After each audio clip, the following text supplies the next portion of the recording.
প্রিয় দর্শক, কুমড়ো বাগানের দুই ধারে যেখানে কুমড়ো চাষ হয়নি সেই জায়গাগুলো একটু ফাঁকা ছিল, তো সেখানে কুচি উচ্ছা মাদা দেওয়া হয়েছিল।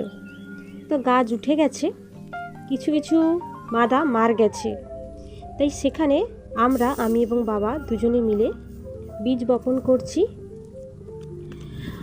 একটা করে বীজ দিয়ে তাতে ভার্মি কম্পোস্ট দিয়ে দিচ্ছি এবং তারপর খড় চাপা দিয়ে দিচ্ছি ভালো করে।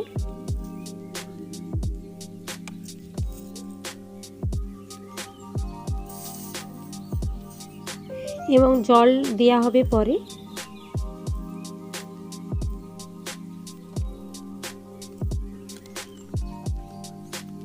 সকালের দিকে আমরা বীজ দিয়ে দিচ্ছি।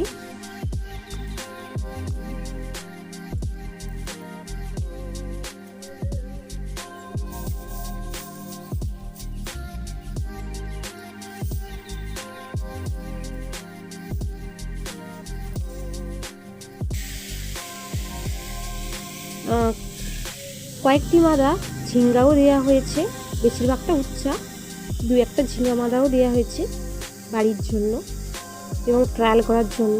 কাকিমা জল দিয়ে দিচ্ছে।